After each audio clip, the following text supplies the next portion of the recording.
और मेरे प्यारे बच्चों, क्या हाल चाल।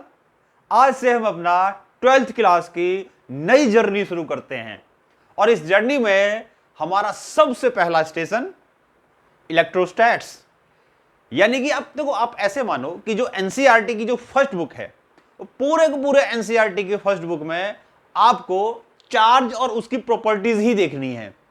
यानी जो भी चीज हम पढ़ेंगे फर्स्ट बुक में, वो चार्ज और उसकी प्रॉपर्टीज के बारे में ही हम करेंगे।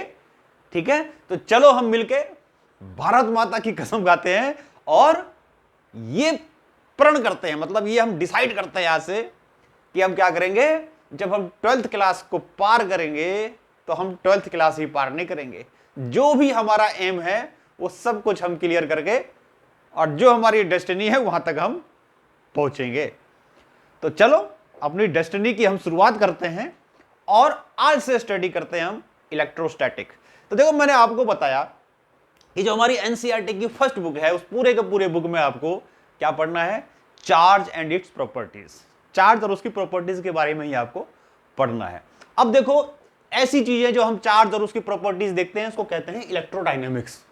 इलेक्ट्रोडायनेमिक्स, इलेक्ट्रो मतलब चार्ज हो गया, इलेक्ट्रॉन से आया, और डायनेमिक मतलब मूवमेंट। तो जो भी चीज करनी है चार्ज के बारे में ही आपको पढ़ना है। अब चार्ज कितने स्टेट में एग्जिस्ट कर सकता है भाई? चार्ज रेस्ट पे हो सकता है, चार्ज यूनिफॉर्म मोशन में हो सकता है और चार्ज एक्सेलरेटेड मोशन में हो सकता है। ठीक है, तो चार्ज एट रेस्ट, यानी कि ये जो चीज है चार्ज एट रेस्ट, इसको यानी इस चीज में आप क्या क्या चीजें करोगे। देखो, तो सबसे पहले इसमें आप करोगे इसको हम बोलेंगे इलेक्ट्रोस्टैटिक। और इलेक्ट्रोस्टैटिक में क्या क्या चीजें आपको करनी है पता है? इलेक्ट्रोस्टैटिक में आपको करनी है इलेक्ट्रोस्टैटिक फोर्स और फील्ड, और साथ में हम क्या करेंगे, इसमें इलेक्ट्रिक पोटेंशियल और कैपेसिटेंस करेंगे। तो क्या क्या क्या चीजें बताई इलेक्ट्रोस्टैट्स में? इलेक्ट्रोस्टैटिक में इलेक्ट्रिक फोर्स, इलेक्ट्रिक फील्ड और इलेक्ट्रिक पोटेंशियल और इलेक्ट्रिक कैपेसिटेंस। ठीक है, तो ये सब चीजें जो कहलाएंगी वो है चार्ज एट रेस्ट, यानी इस वाले सेक्शन में हम करेंगे। ये आता है आपका चार्ज इन यूनिफॉर्म मोशन। इस चार्ज इन यूनिफॉर्म मोशन में आप क्या क्या करोगे? इसमें आप करोगे सबसे पहले तो करंट इलेक्ट्रिसिटी, जिसको आप कभी कभी डीसी सर्किट भी कहते हो या कहोगे करंट इलेक्ट्रिसिटी या डीसी सर्किट, डायरेक्ट करंट। ठीक, दूसरा इसमें आपको करना है मैग्नेटिज्म, यानी कि इसी सेक्शन के अंदर हम मैग्नेटिज्म भी करेंगे, मैग्नेटिज्म भी यही पर आएगा। और उसके बाद एक होगा इलेक्ट्रोमैग्नेटिक इंडक्शन, तो ये भी इसमें करेंगे हम, इलेक्ट्रोमैग्नेटिक इंडक्शन, ये भी आपका इसी सेक्शन में आएगा। और ऑल्टरनेटिंग करंट, ऑल्टरनेटिंग करंट, और ये जो ऑल्टरनेटिंग करंट है ये भी इसी में आएगा। तो ये सारी चीजें आपको चार्ज इन मोशन में करनी है, यानी ये सब चीजें चार्ज इन मोशन के अंदर आती है। और चार्ज इन एक्सेलरेटेड मोशन, तो इसमें सिर्फ एक ही चीज आएगी, छोटा सा टॉपिक है इसके अंदर, वो है आपका इलेक्ट्रोमैग्नेटिक वेव, इलेक्ट्रोमैग्नेटिक वेव। तो ये चीजें आपको इस पूरे मानो के फर्स्ट बुक में, आपका एनसीईआरटी की फर्स्ट बुक में हमें करनी है। ठीक है, तो आज हम क्या करते हैं, इलेक्ट्रोस्टैटिक शुरू करते हैं। और इलेक्ट्रोस्टैटिक को शुरू करने से पहले मैंने क्योंकि आपको बताया कि जो भी चीज हमें करनी है चार्ज के बारे में करनी है, तो जो भी प्रॉपर्टी हम करेंगे, चार्ज की प्रॉपर्टी करेंगे, तो सबसे पहले हमें पता तो लगे कि भाई चार्ज होता क्या है। तो सबसे पहले हम ये समझते हैं कि चार्ज होता क्या है और इसको डिफाइन करते हैं कि चार्ज किसे कहते हैं, चार्ज किसे कहते हैं। चलो देखो, अगर हम चार्ज की एक डेफिनेशन देखें कि चार्ज किसको बोलेंगे हम, तो चार्ज देखो मैं आपको बताता हूं कि कोई भी सब्सटेंस, तो कोई भी सब्सटेंस बनता किससे है? एटम्स से। एटम्स किससे बनता है? इलेक्ट्रॉन से और प्रोटॉन से। और इलेक्ट्रॉन और प्रोटॉन क्या होता है? चार्ज पार्टिकल नहीं होता क्या? तो इसका मतलब क्या हुआ? इसका मतलब ये हुआ कि जितने भी ऑब्जेक्ट है सारे के सारे चार्ज से बने हुए हैं। अब एक चीज हो सकता है कि इस ऑब्जेक्ट पे ओवरऑल चार्ज 0 हो, इसका मतलब जितना पॉजिटिव होगा उतना नेगेटिव होगा, इसीलिए उस पे ओवरऑल चार्ज 0 होगा, लेकिन चार्ज तो होगा।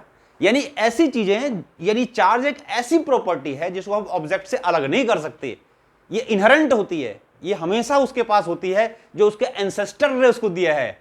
जैसे हमारे कुछ गुण हमारे एंसेस्टर ने दिए हैं, यानी हम गुण अपना जो हमने अपनी प्रॉपर्टी जो ड्राइव करते हैं इंसेस्टर से ड्राइव करते हैं, दादा से, नाना से, मामी से, बामा से। तो ऐसे ही चार्ज क्या है, जो ऐसी प्रॉपर्टी को बोलते हैं, तो चार्ज क्या हो गया, charge is the inherent property, inherent property possessed by an object, possessed by an object। तो कोई भी ऑब्जेक्ट जिसके पास ये प्रॉपर्टी, इनहेरेंट प्रॉपर्टी, जो भी वो ड्राइव कर रहा है, जो हमेशा उसके पास होती है, जन्मजात, इन बर्थ, ऐसे बोल सकते हैं कि बर्थ से, तो उसको चार्ज बोलेंगे। देखो चार्ज के अलावा एक और ऐसी प्रॉपर्टी होती है मास। मास भी एक तरह का इनहेरेंट प्रॉपर्टी होता है ऑब्जेक्ट का। तो charge and mass both are inherent property, लेकिन दोनों में एक चीज है कि चार्ज जो है ना वो हमेशा मास के साथ आता है। तो ये चीज याद कर लो इसको कि charge always comes with mass, यानी कि कोई भी चार्ज ऐसा नहीं है जिसका मास नहीं है। Charge always comes with mass, but ऐसा कोई जरूरी नहीं है कि जो कोई अगर ऑब्जेक्ट मास, जरूरी नहीं है कि मास हमेशा चार्ज कैरी करे, है ना। तो चार्ज हमेशा मास कैरी करता है, but it is not necessary that mass carried charge, कर भी सकता है, नहीं भी कर सकता है, मास कैरीड चार्ज, ठीक है। लेकिन चार्ज हमेशा मास को कैरी करेगा, ये निश्चित है, ये सर्टेन है, ये होगा ऐसा। समझ में आ गया। एक और चीज बताता हूं, देखो जो मास और चार्ज में डिफरेंस होता है वो ये डिफरेंस है कि जैसे मैं यहां पर लिखता हूं, सपोज करो एक तरफ लिखूं अगर मैं चार्ज और एक तरफ लिखूं मैं यहां पर मास, तो मास और चार्ज में एक और बहुत इंपॉर्टेंट डिफरेंस है। और वो डिफरेंस क्या है, देखो कि जो मास है ना, कि mass changes with speed, changes with speed, जो मास है वो स्पीड के साथ चेंज होता है। चार्ज कभी भी चेंज होता ही नहीं है। किसी भी ऑब्जेक्ट के पर अगर चार्ज है तो चार्ज हमेशा उतना ही रहेगा, चाहे उसमें उसकी स्पीड चेंज कर लो, डिक्रीज कर दो, इंक्रीज कर दो, रेस्ट पे ला दो, कुछ भी कर दो। तो चार्ज कभी भी स्पीड पे डिपेंड नहीं करता, यानी कि do not depends on speed. देखो अब देखो मास के बारे में भी हमने पहले छोटी क्लासेस में ये पढ़ा है कि भाई मास जो होता है ये भी थोड़ी चेंज होता है। हम कहते हैं मास कांस्टेंट होता है, क्वांटिटी ऑफ मैटर को मास बोलते थे। तो ये कैसे चेंज हो सकता है स्पीड के साथ साथ, क्योंकि डेली लाइफ में हमें ऐसा दिखता नहीं है कि मास स्पीड के साथ चेंज होता है, इसलिए हम समझते हैं कि मास कांस्टेंट होता है। लेकिन जब हम माइक्रोस्कोपिक लेवल की बात करते हैं, जैसे इलेक्ट्रॉन की, प्रोटॉन की, एटम्स की, अल्फा पार्टिकल्स की, ड्यूट्रॉन्स की, ऐसे माइक्रोस्कोपिक पार्टिकल्स जो हमें दिखते नहीं आंखों से, बहुत छोटे होते हैं, जब हम इन पार्टिकल्स की बात करते हैं तो वहां पर हम क्लियरली देख सकते हैं या बता पाते हैं कि जो मास है वो स्पीड के साथ चेंज होती है। और इसके लिए एक आइंस्टाइन ने एक फार्मूला दिया था, m=m0 under root of 1 - v²/c²। इसको कहते हैं relativity of mass, relativity of mass. Einstein ने एक फार्मूला दिया था और उन्होंने ये बताया कि मास चेंजेस विद स्पीड, जो मास होता है वो स्पीड के साथ चेंज होता है, और ये उसका फार्मूला था। यहां पर m0 क्या है, जो m0 है ये है रेस्ट मास, ये है रेस्ट मास, यानी कि जब ऑब्जेक्ट रुका हुआ होगा तो जो भी उसका मास होगा वो m0 है। और m क्या है, m है mass, mass of the object when it is moving with speed v। मान लो v वो स्पीड है जिस स्पीड से चार्ज मूव कर रहा है, तो उस टाइम जो उसका मास है वो यहां पर स्मॉल m हो गया, और ये कैपिटल स्मॉल m0 लिखा है इसको मैंने। तो ये मूविंग मास कह सकते हैं कि मूव करते टाइम पे जो उसका मास होगा वो m हो गया। अब एक चीज देखो होगा क्या, जैसे मान लो मैंने कोई भी एक ऑब्जेक्ट लिया, मैक्रोस्कोपिक ऑब्जेक्ट यानी कि बड़े ऑब्जेक्ट, जैसे मैं हो गया, या कोई भी इस तरह की चीजें बहुत बड़ी होती है जो हमें दिखती है ना। तो जब उसको हम मूव कराते हैं तो वो उसकी स्पीड कितनी, अच्छा सी की पता है आपको स्पीड कितनी, सी क्या है, स्पीड ऑफ लाइट है, ये है 3 × 10⁸ मीटर पर सेकेंड। ठीक, तो जब कोई ऑब्जेक्ट मूव करेगा, मूव करता है, बड़े ऑब्जेक्ट जो मूव करते हैं, जैसे मान लो मैं भाग रहा हूं या कोई भी चीज मेरे जैसी या मेरे से बड़ी या मेरे से थोड़ी छोटी मुझे दिखती है, मान लो भाग रहा है, मूव कर रहा है, तो उसकी स्पीड कितनी हो सकती है, उसकी स्पीड हो सकती है भाई मान लो 100 मीटर पर सेकंड, 200 मीटर पर सेकंड, 300 मीटर पर सेकंड, 400 मीटर पर सेकंड, 500, 600, 1000, 2000, 3000, 4000, 10,000। भाई इससे ज्यादा स्पीड क्या लोगे, इससे ज्यादा स्पीड तो हो नहीं सकती ना, है ना। तो कहने का मतलब यह है कि लाइट की स्पीड है वो है 3 × 10⁻² स्क्वायर करोगे तो आ जाएगा 9 × 10⁻16। और अगर मान लो यहां पर मैंने 10⁻6 भी ले लिया, सपोज करो 10⁻6 भी ले लिया v की वैल्यू, तो यहां स्क्वायर आ गया 12 और नीचे क्या है 16, तो मतलब v स्क्वायर तो मैंने बहुत ज्यादा बताया आपको। तो कहने का मतलब यह है कि जो बड़े बड़े पार्टिकल्स होते हैं उनकी स्पीड जो होती है वो ज्यादा सिग्निफिकेंट नहीं होती या बहुत कम होती है, यानी हम ये कह सकते हैं कि फॉर मैक्रोस्कोपिक पार्टिकल्स, जो बड़े पार्टिकल्स होते हैं मैक्रोस्कोपिक पार्टिकल्स, उनमें v जो है ना बहुत बहुत बहुत कम होता है c से। और जब ऐसा होगा और जब ऐसी सिचुएशन आएगी तो ऐसी सिचुएशन में क्या होता है, ऐसी सिचुएशन में जो v²/c² है ये नियरली 0 के इक्वल होता है। तो उस केस में जो m है वो लगभग m0 के इक्वल आएगा, यानी कि मास में क्योंकि ये 0 हो जाएगा तो m0/1 यानी m = नियरली m0। तो ऐसे केसेस में जो मास है वो चेंज दिखता हुआ हमें नहीं दिखता, यही लगता है कि मास कांस्टेंट होता है। लेकिन इमेजिन करो कि अगर मान लो इलेक्ट्रॉन है, सपोज करो मैंने दो पार्टिकल लिए, एक इलेक्ट्रॉन और ये मेरा मार्कर ही मान लो आप, और एक मैंने लिया इलेक्ट्रॉन। इस मार्कर पे मैं फोर्स लगाऊं, ये फोर्स लगाया मैंने तो मूव करने लगा। इसकी जगह अगर इलेक्ट्रॉन होता तो इमेजिन करो कि अगर उस इलेक्ट्रॉन पे मैं उतना ही फोर्स लगाता जितना फोर्स मैंने इस मार्कर पे लगाया है, तो इलेक्ट्रॉन की स्पीड कितनी होती। इमेजिन करो इलेक्ट्रॉन की स्पीड कितनी होगी, कितना छोटा होता है इलेक्ट्रॉन, उसका मास जो होता है वो 10⁻³ के रेंज में होता है। तो अगर हम थोड़ा सा भी फोर्स ऐसे ऑब्जेक्ट पे लगा देंगे, थोड़ा सा भी फोर्स, तो मास क्योंकि इनका बहुत कम होता है, तो इनकी जो एक्सेलरेशन होगा यानी कि इनकी स्पीड होगी वो इतनी ज्यादा हो जाएगी कि वो लाइट की स्पीड के कंपेरेबल होगी, यानी उसके आसपास होगी। तो उस केस में जो v²/c² फैक्टर है उसको हम नेग्लेक्ट नहीं कर सकते।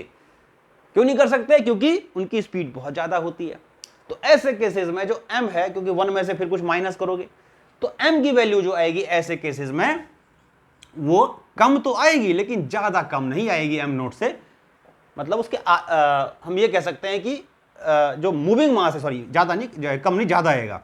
तो जो m की वैल्यू होगी वो m0 से ज्यादा होगी, क्योंकि डिनोमिनेटर फिर 1 से लेस होगा ना, 1 minus something less than 1, anything divided by less than 1, तो m की वैल्यू फिर m0 से ज्यादा हो जाएगी। यानी कहने का मतलब ये है कि कोई भी ऑब्जेक्ट अगर माइक्रोस्कोपिक पार्टिकल्स है जैसे इलेक्ट्रॉन, प्रोटॉन, इस तरह की चीजें, तो उनको जब हम फोर्स लगाते हैं और वो जब मूव करते हैं तो उनकी स्पीड बहुत हाई होती है। तो due to their high speed वहां पर मास में सिग्निफिकेंट चेंज होता है। तो वहां पर हम ये नहीं कह सकते कि मास कांस्टेंट होता है, लेकिन चार्ज जो होता है वो हर एक ऑब्जेक्ट का कांस्टेंट होता है, चाहे माइक्रोस्कोपिक हो चाहे वो मैक्रोस्कोपिक हो, सबके लिए चार्ज सेम रहता है स्पीड के साथ साथ। चार्ज कभी स्पीड के साथ चेंज नहीं होता। तो ध्यान रखेंगे, mass changes with speed but charge not changes with speed. दोनों इनहेरेंट प्रॉपर्टी है, लेकिन एक में स्पीड के साथ चेंज होता है, एक में स्पीड के साथ चेंज नहीं होता। तो यहां तो खैर हम मास के बारे में नहीं कर रहा, हमें जो भी पढ़ना है वो चार्जेस के बारे में पढ़ना है।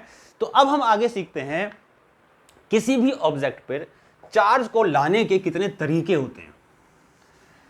क्या सीखेंगे कि किसी भी ऑब्जेक्ट पर चार्ज को लाने के कितने तरीके हो सकते हैं, यानी चार्ज को डेवलप करने के कितने तरीके हो सकते हैं। तो मेथड्स, या हम इसको ऐसे बोल सकते हैं, देखो, ओरिजिन ऑफ चार्ज,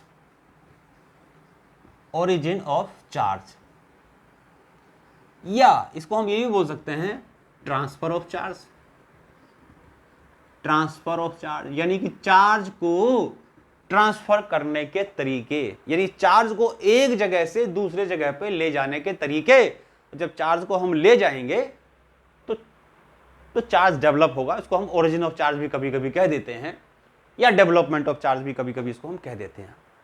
इस चीज को बताने से पहले मैं आपको एक चीज बता दूं कि कोई भी ऑब्जेक्ट से दूसरे ऑब्जेक्ट पर जो चार्ज ट्रांसफर होता है वो इलेक्ट्रॉन होता है। ठीक, अगर कोई सब्सटेंस, अभी हम देखेंगे भी, अगर कोई सब्सटेंस इलेक्ट्रॉन को देता है, यानी कि देना और लेना किसका होता है? इलेक्ट्रॉन का होता है। कोई भी सब्सटेंस जब इलेक्ट्रॉन को देता है तो उस पर उतना ही पॉजिटिव चार्ज आता है जितना इलेक्ट्रॉनों को उसने दिया। उस इलेक्ट्रॉनों के चार्ज के बराबर उस पर पॉजिटिव चार्ज आएगा, और जितना इलेक्ट्रॉन को वो ले लेगा अपने पास, उतने सारे इलेक्ट्रॉन के चार्ज के बराबर उस पर नेगेटिव चार्ज आएगा।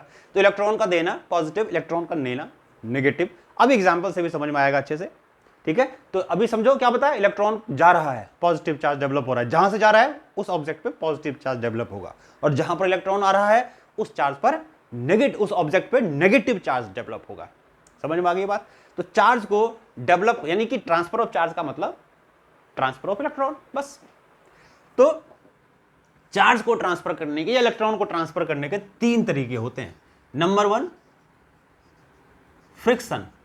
फ्रिक्शन का मतलब रबिंग हो गया, रब करके, रबिंग। नंबर 2 कंडक्शन, यानी कंडक्शन से हम चार्ज को डेवलप कर सकते हैं। Number 3 induction. यानी ये 3 तरीके होते हैं चार्ज को डेवलप करने के, फ्रिक्शन, कंडक्शन और इंडक्शन। अब देखो इन तरीके में क्या क्या चीजें होती है, कैसे इलेक्ट्रॉन का या चार्ज का ट्रांसफर होता है। तो सबसे पहले हम समझते हैं कि फ्रिक्शन से चार्ज का ट्रांसफर कैसे होता है, या चार्ज ऑब्जेक्ट पे कैसे डेवलप होता है। तो मान लो, देखो मैंने 2 ऑब्जेक्ट लिया, ये ऑब्जेक्ट लिया मैंने ए, ये ऑब्जेक्ट लिया मैंने बी। मान लो 2 ऑब्जेक्ट मैंने लिए और इनको मैंने रब किया, ये रब कर रहा हूं। मान लो एक ए लिया मैंने और एक बी लिया मैंने, और ए और बी को मैं क्या कर रहा हूं, ए और बी को मैं आपस में रब कर रहा हूं। हाथों को रगड़ के देखो तो क्या होगा, हीट प्रोड्यूस होगा, हीट। यानी कि रबिंग से, फ्रिक्शन से क्या होता है, हीट प्रोड्यूस होता है। एक केमिस्ट्री में आपने एक टर्म पढ़ा होगा जिसको हम कहते हैं आयोनाइजेशन एनर्जी। आयोनाइज करना, आयोनाइजेशन एनर्जी, है ना, क्या होती है? या आयोनाइजेशन इंथैल्पी क्या होती है कि किसी भी सब्सटेंस को के एटम को कुछ हीट दो, और अगर वो हीट सफिशिएंट है इलेक्ट्रॉन को निकालने के लिए, तो जो सबसे बाहर वाला इलेक्ट्रॉन होता है आउटर मोस्ट ऑर्बिट का, वो इलेक्ट्रॉन बाहर निकल जाता है एटम से, लौट के एटम के अंदर नहीं आएगा। तो उस एनर्जी को हम क्या कहते हैं, आयोनाइजेशन इंथैल्पी कहते हैं, या आयोनाइजेशन एनर्जी बोलते हैं। तो मान लो 2 ऑब्जेक्ट को हम रब कर रहे हैं, है ना, और जब रब किया मान लो, और सपोज करो जो हीट प्रोड्यूस हुआ रबिंग से, अगर वो हीट किसी एक सब्सटेंस के एटम के आयोनाइजेशन एनर्जी से ज्यादा है, तो क्या होगा, वो एनर्जी लेगा, इलेक्ट्रॉन वहां से बाहर निकल जाएगा। मान लो इसके पास रबिंग करने से पहले 10 थे इलेक्ट्रॉन, 10 थे प्रोटॉन, इस पर मान लो 12 थे इलेक्ट्रॉन और 12 थे प्रोटॉन, है ना। तो ओवरऑल चार्ज क्या है इसके ऊपर, 0, क्योंकि जितने इलेक्ट्रॉन उतने प्रोटॉन, दोनों चार्ज इक्वल अपोजिट होता है, 0। ऐसे इस पर भी 0, है ना। अब क्या हुआ, रबिंग करने से मान लो यहां से यहां तक 1 इलेक्ट्रॉन चला गया, तो अब इसके ऊपर इलेक्ट्रॉन कितने आ गए, देखो 1 इलेक्ट्रॉन एक्स्ट्रा आ गया ना, तो यह हो गया इलेक्ट्रॉन 11e। अब प्रोटॉन इस पर 10 ही रहा रबिंग करने के बाद। इस पर क्या हुआ, इसने 1 इलेक्ट्रॉन को दे दिया, तो इलेक्ट्रॉन रह गया इस पर 11, 11 इलेक्ट्रॉन रह गए, प्रोटॉन वही 12 है। तो कहने का मतलब अगर हम यहां से ध्यान से देखें तो रबिंग करने के बाद 1 इलेक्ट्रॉन यहां से यहां गया, मान लो 1 इलेक्ट्रॉन क्या 2 भी गया, 3 गया, कुछ भी जा सकता है। तो मैं एग्जांपल बताया कि 1 इलेक्ट्रॉन यहां से यहां चला गया। ठीक, जब इलेक्ट्रॉन यहां से यहां गया तो जिस पर इलेक्ट्रॉन गया उस पर क्या हुआ, 11 इलेक्ट्रॉन 10 प्रोटॉन, यानी कि 1 इलेक्ट्रॉन उस पर एक्सेस आ गया। और इलेक्ट्रॉन पर कैसा चार्ज होता है, इलेक्ट्रॉन पर नेगेटिव चार्ज होता है। तो ऐसे हम बोलेंगे कि ये जो सब्सटेंस है अब ये नेगेटिवली चार्ज हो गया। यहां देखो, यहां पर 1 प्रोटॉन एक्स्ट्रा है, 1 प्रोटॉन एक्स्ट्रा है, तो इस सब्सटेंस पे उतना ही पॉजिटिव चार्ज आ गया जितना इस पे नेगेटिव चार्ज आया। तो इस तरीके से हम देख रहे हैं कि जो सब्सटेंस इलेक्ट्रॉन को दे रहा है, तो जहां से इलेक्ट्रॉन जा रहा है उस पर पॉजिटिव, जिस पर इलेक्ट्रॉन जा रहा है उस पर उतना ही नेगेटिव। तो इस तरीके से फ्रिक्शन से चार्ज को हम डेवलप कर सकते हैं या इलेक्ट्रॉन को ट्रांसफर कर सकते हैं। तो जो इलेक्ट्रॉन देता है उस पर पॉजिटिव, जो लेता है उस पर उतना ही नेगेटिव। तो बेसिकली ट्रांसफर क्या हो रहा है, इलेक्ट्रॉन का आप देख सकते हो, जो दे रहा है वो पॉजिटिव, जो ले रहा है वो नेगेटिव। फ्रिक्शन से या रबिंग से नॉन मेटल यानी कि इंसुलेटर एंड मेटल, ये दोनों के दोनों सब्सटेंस ही चार्ज डेवलप कर सकते हैं या चार्ज का ट्रांसफर कर सकते हैं। नॉन मेटल भी कर सकते हैं, मेटल भी कह सकते हैं, नॉन मेटल मतलब इंसुलेटर, ये दोनों में हो सकता है। तो फ्रिक्शन आपको समझ में आया कैसे चार्ज डेवलप करता है या इलेक्ट्रॉन को ट्रांसफर करता है। अब समझो दूसरा था हमारा कंडक्शन। सेकंड मेथड क्या है? कंडक्शन। सेकंड मेथड है हमारा कंडक्शन।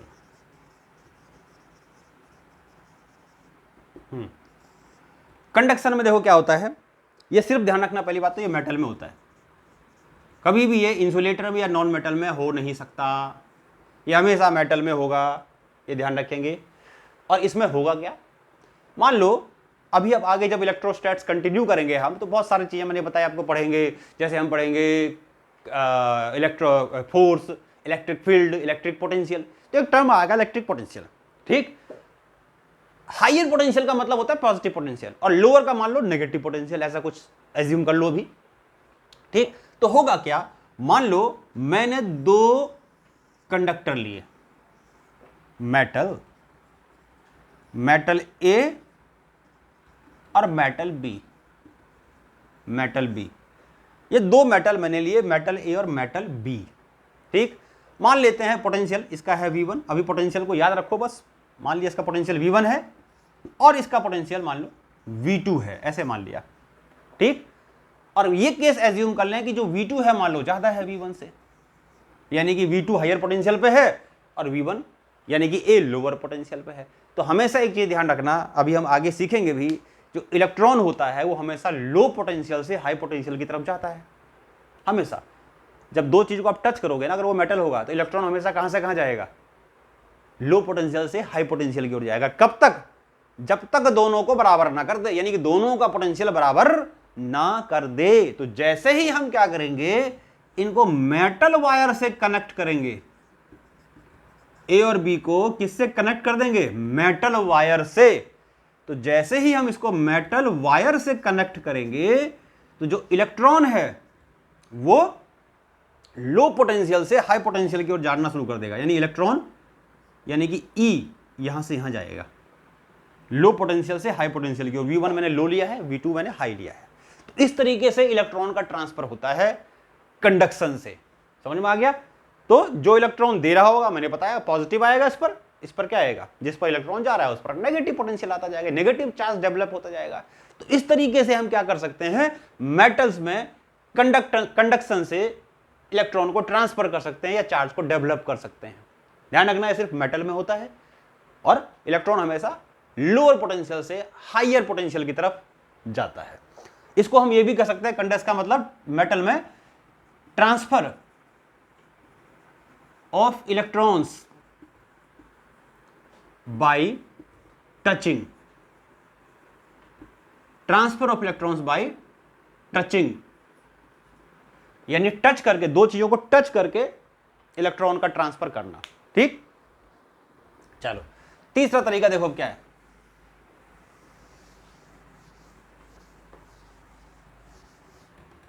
तीसरा तरीका है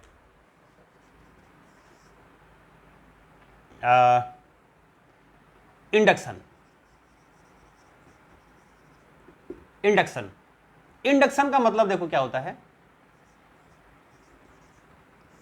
इंडक्शन का मतलब है ट्रांसफर ऑफ इलेक्ट्रॉन, सेम चीज, transfer of electrons without contact. Conduction में कॉन्टैक्ट में लाते हैं, वायर से कनेक्ट करते हैं, तभी इलेक्ट्रॉन का ट्रांसफर होता है, इसमें बिना कॉन्टैक्ट के होगा इंडक्शन में। और transfer of electron without contact, और ये भी मेटल में होगा, ध्यान रखेंगे, ये भी मेटल में ही होता है इंडक्शन, ठीक है, ये भी मेटल में ही होगा। अब देखो इंडक्शन में होता क्या है, देखो सपोज करो, मान लो मैंने एक मेटल का बॉल लिया और इसको मैंने एक इंसुलेटर के ऊपर डाल दिया, ये इंसुलेटिंग स्टैंड है, इंसुलेटिंग स्टैंड। तो ये मैंने एक इंसुलेटिंग स्टैंड लिया और ये मेटल का बॉल है, मेटल का बॉल है। अब ये मैंने बताया कि मेटल का बॉल है तो हर एक उस पर चार्ज होगा, जितना पॉजिटिव होगा उतना नेगेटिव होगा, इसलिए न्यूट्रल है। तो उस पर जितने पॉजिटिव होंगे उतने ही नेगेटिव होंगे, जितने पॉजिटिव उतने ही नेगेटिव, जितने पॉजिटिव उतने ही नेगेटिव, जितने पॉजिटिव उतने ही नेगेटिव। ठीक, पॉजिटिव नेगेटिव चार्ज से बराबर होंगे तो ओवरऑल चार्ज इस पर 0 होगा। ये स्टेप 1 हो गया। सेकंड स्टेप में मान लो मैं क्या करता हूं, अब इस मेटल के अच्छा इसको इंसुलेटिंग स्टैंड पे क्यों डाल रहा हूं, क्योंकि जो चार्ज है ना ग्राउंड में ना जाए, जो चार्ज पर डेवलप होगा वो ग्राउंड में ना चला जाए, उसको रोक के रखे मेटल के ऊपर। अभी क्या करते हैं इसमें, मान लो ये जो हमारा मेटल का बॉल था, इस मेटल के बॉल के पास में, इस मेटल के बॉल के पास में एक चार्ज रॉड ले आए। देखो ये टच नहीं किया, पॉजिटिवली चार्ज मान लो रॉड ले आए, तो क्या करेगा ये पॉजिटिव चार्ज के नेगेटिव चार्ज को अपनी तरफ खींचेगा। अपोजिट चार्ज में अट्रैक्शन होता है, बचपन से पढ़ते आए हम, अपोजिट चार्ज में अट्रैक्शन होता है, बचपन से तो पढ़ते आए हैं हम, कोई नई चीज थोड़ी हमारे लिए है ना।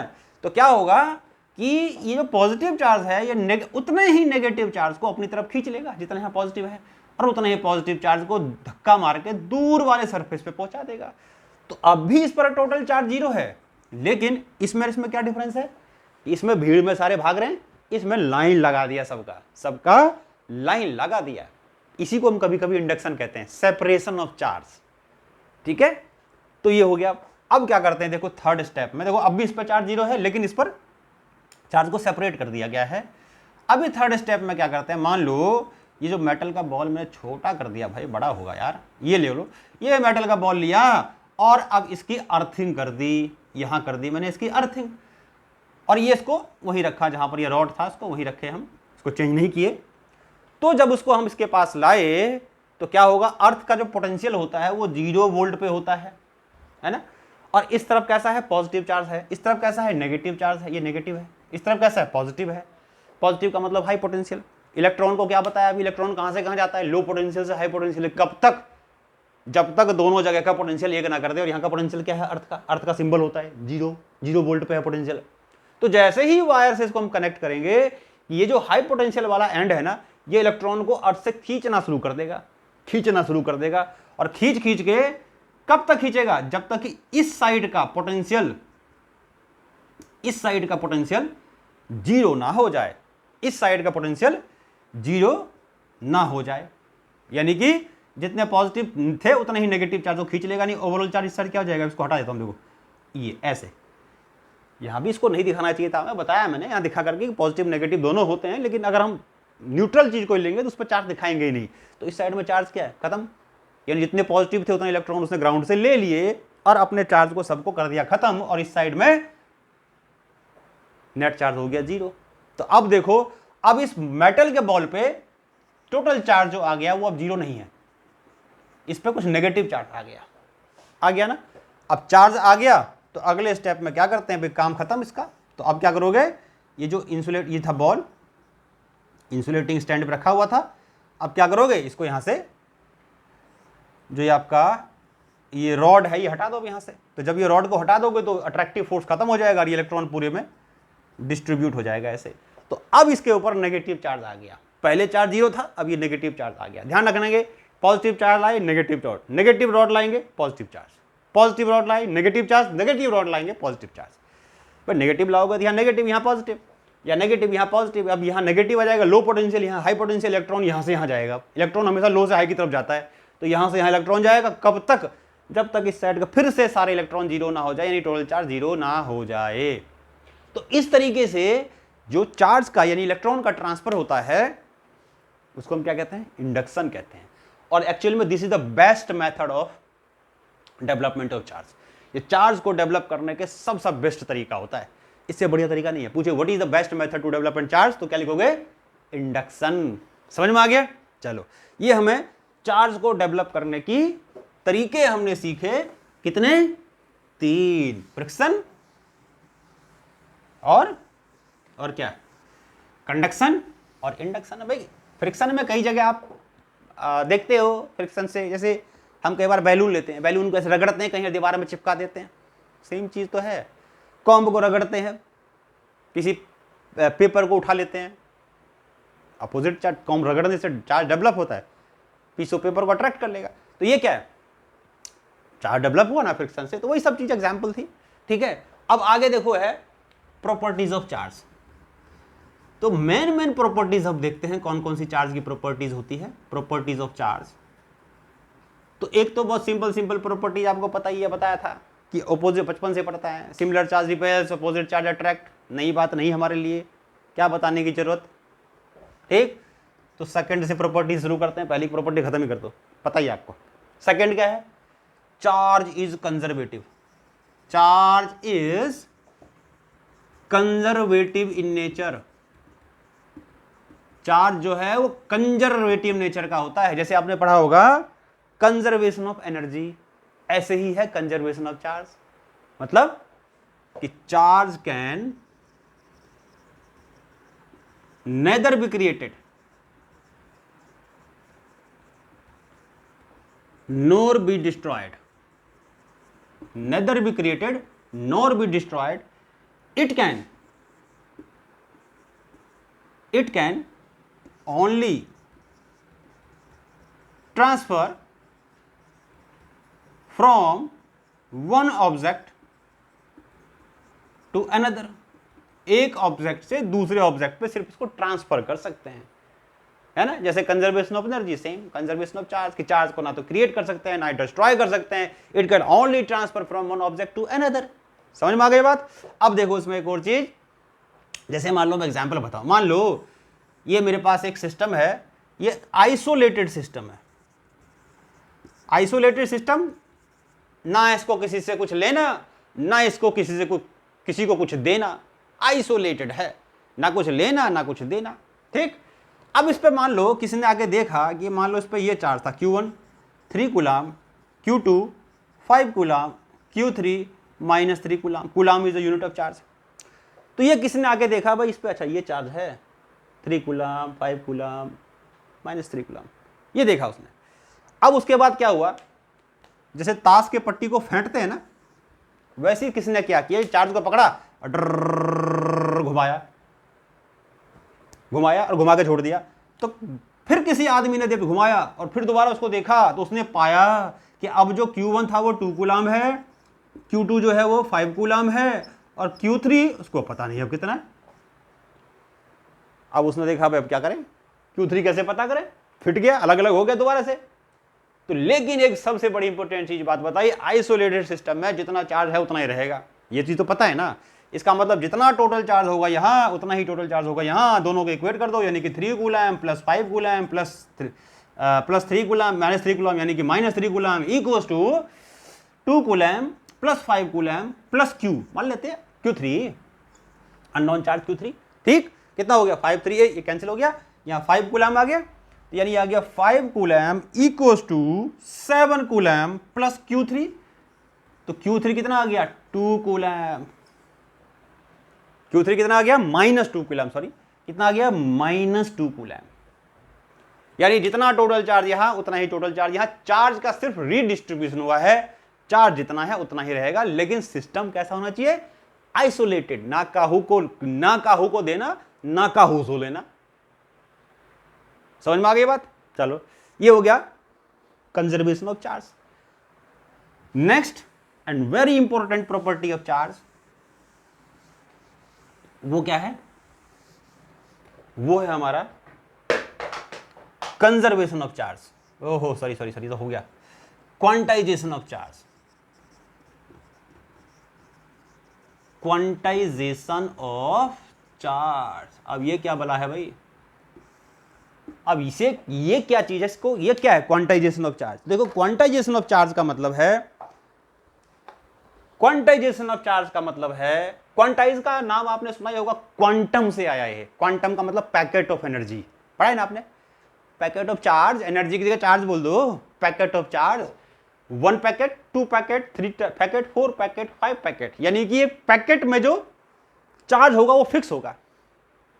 और वो पैकेट का फिक्स चार्ज पता है कितना होगा, charge of electron. Charge of electron, इसको हम कभी कभी स्मॉलेस्ट यूनिट ऑफ चार्ज भी कहते हैं। यानी कि charge of electron equals to क्या कहते हैं इसको, called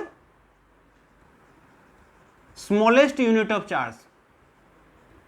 smallest unit of charge, भाई ऐसा क्यों, स्मॉलेस्ट यूनिट ऑफ चार्ज क्यों कहते हैं इसको, क्यों कहते हैं, इसीलिए कहते हैं क्योंकि इससे छोटे चार्ज होते ही नहीं है।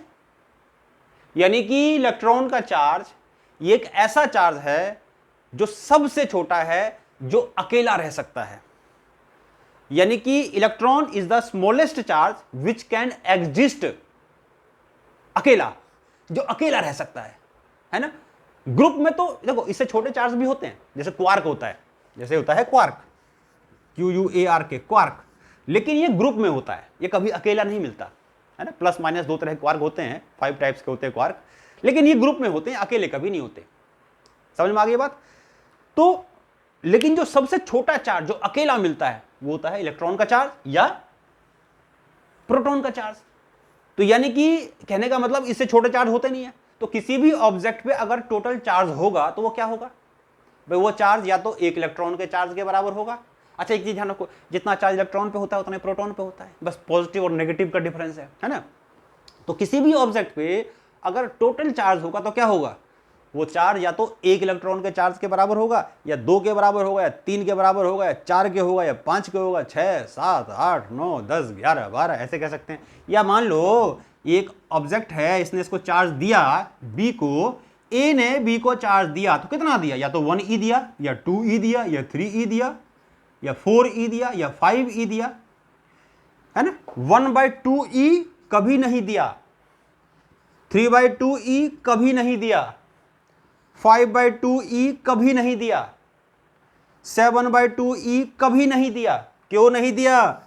क्योंकि ये चार्ज होते ही नहीं है, ये चार्ज होते ही नहीं है। चार्ज या तो 1e होता है, या 2e होता है, या 3e होता है, या 4e होता है, या 5e होता है, या सो ऑन, इस तरह से।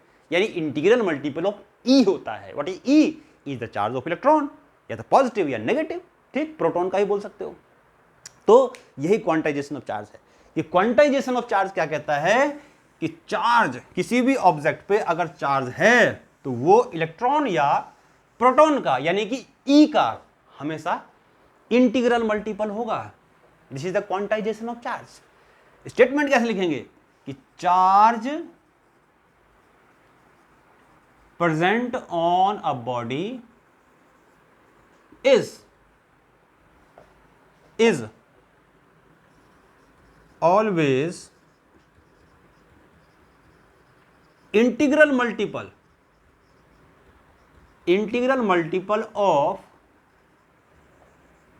smallest unit of charge. Smallest unit of charge. The charge present on a body is always integral multiple of smallest unit of charge, that is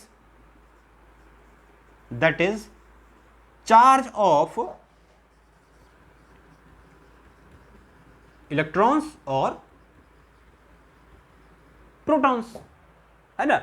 यानी कि मैथमेटिकली लिखोगे तो Q प्लस माइनस NE, यानी कि Q equal to या तो plus N ही या Q equal to minus NE। अगर पॉजिटिव चार्ज तो प्लस NE, माइनस हो तो negative NE। What is N hair?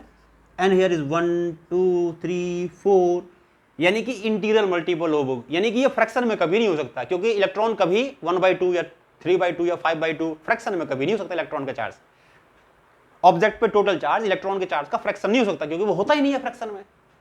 या तो 1 होगा, 2 होगा, 3 होगा, 4 होगा, 5 होगा, सो ठीक है। अच्छा E क्या है? इलेक्ट्रॉन का चार्ज मैंने बताया, इसका वैल्यू कितना होता है 1.6 × 10⁻⁹ coulomb. This is the charge of electron, या तो प्लस या माइनस, है ना। प्लस होगा तो प्रोटॉन और माइनस होगा तो electron. This is the quantization of charge. Quantize का एक और मीनिंग हम कह सकते हैं, क्वांटाइज का मतलब होता है division in whole numbers. Quantize का मतलब डिवीजन इन होल नंबर्स, ठीक है। अब देखो मैं इसके ऊपर तुम्हें एक न्यूमेरिकल कराता हूं, देखो क्वांटाइजेशन ऑफ चार्ज के ऊपर। देखो न्यूमेरिकल क्या है? न्यूमेरिकल है, कहता है कि what is the total positive और negative charge. What is the total positive और negative charge on 3 gram of copper. 3 gram of copper. मान लो कॉपर ऐसे ले लिया मैंने, penny, 3 gram of copper penny पे कितना पॉजिटिव या नेगेटिव चार्ज होगा, यानी क्यू निकालना है ना। दिया क्या हुआ है, दिया है हमारा atomic mass of copper. Copper का एटॉमिक मास होता है 63.5 ग्राम और एटॉमिक नंबर होता है इसका, एटॉमिक नंबर होता है इसका 29। एटॉमिक नंबर का मतलब नंबर ऑफ प्रोटॉन या नंबर ऑफ इलेक्ट्रॉन, पता ही होगा आपको। एटॉमिक नंबर मतलब जेड से कभी कभी इसको हम डिनोट कर देते हैं। एटॉमिक मास को मान लो कैपिटल एम से कर दिया, ठीक, और गिवन मास स्मॉल एम से कर देते हैं। गिवन मास स्मॉल एम, ये हमारा 3 ग्राम। तो ये हो गया एटॉमिक मास, ये हो गया एटॉमिक नंबर, ये हो गया हमारा 3 ग्राम गिवन मास। समझ में आ गया। तो ये चीज हमारे डेटा हमें दिया हुआ है। हमें कहता है एक और चीज दिया हुआ है इसमें, जो बोलो एवोगाड्रो नंबर, ये आपको याद भी होना चाहिए सारी चीजें। एवोगाड्रो नंबर तो 6.023 इंटू 10 टू द पावर 23 ये एवोगाड्रो नंबर होता है। अब हमें यहां पर क्वेश्चन में अगर देखो ध्यान से, तो आपको निकालना क्या है पता है, आपको निकालना है यहां पर Q, और Q का फार्मूला क्या होता है भाई, Ne। E तो आपको पता है, E कितना होता है, इलेक्ट्रॉन का चार्ज, यानी कि 1.6 इंटू 10⁻19 कूलम, ये E होता है तो पता है। तो Q निकालने के लिए हमें क्या चाहिए, N, और N क्या है, number of electron, number of electron. यानी हमें यह पता करना पड़ेगा पहले कि 3 ग्राम ऑफ कॉपर में कितने इलेक्ट्रॉन होते हैं, यानी कि 3 ग्राम ऑफ कॉपर में कितने इलेक्ट्रॉन्स होते हैं, यह आपको पहले पता करना है। तो उसके लिए आप क्या करोगे, देखो पहले आप निकालोगे नंबर ऑफ मोल्स। तो मैं इसको सॉल्व कर रहा हूं, देखो यहां से यह है नंबर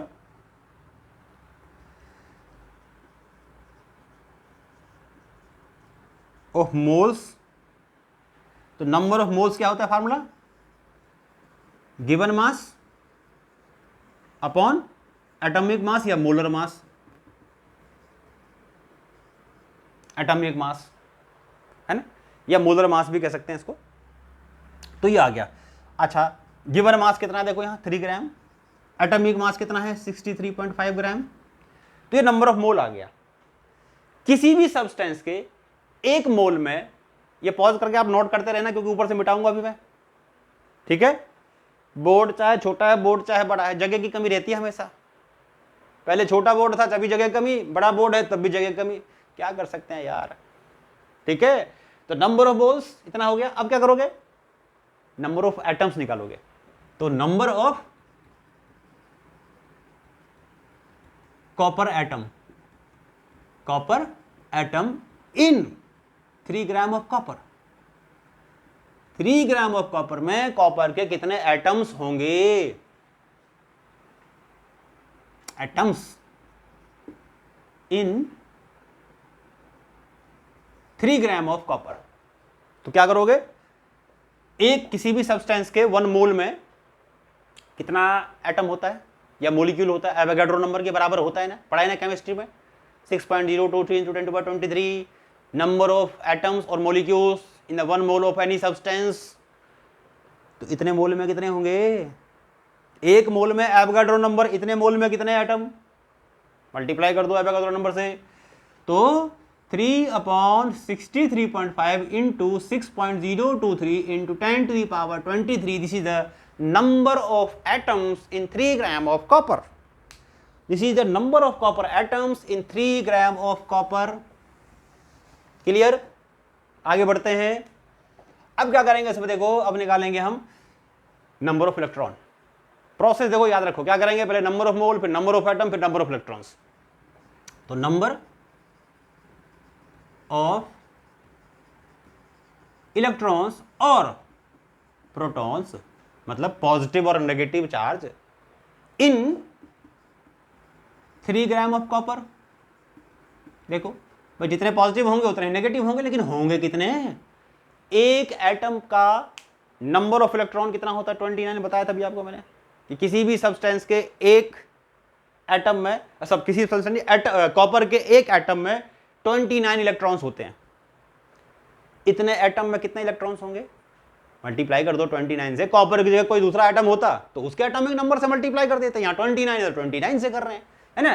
तो 3/63.5 into 6.023 into 10⁻23 into 29, this is the number of electrons और protons in 3 gram of copper. यही तो हमारा n है।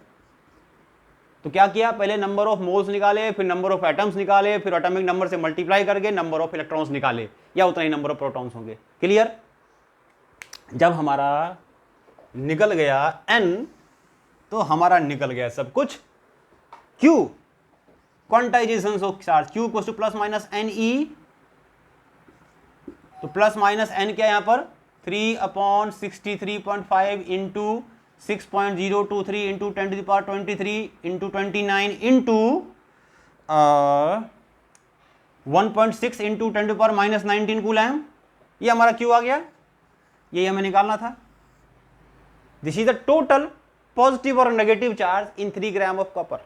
समझ में आ गया। अच्छा एक चीज देखो, अगर इसको तुम ध्यान से देखो तो फार्मूला पता है मैंने क्या बनाया, देखो plus minus given mass molar mass into Avogadro number into Z, Z का मतलब एटॉमिक नंबर, ये होता है टोटल चार्ज का फार्मूला।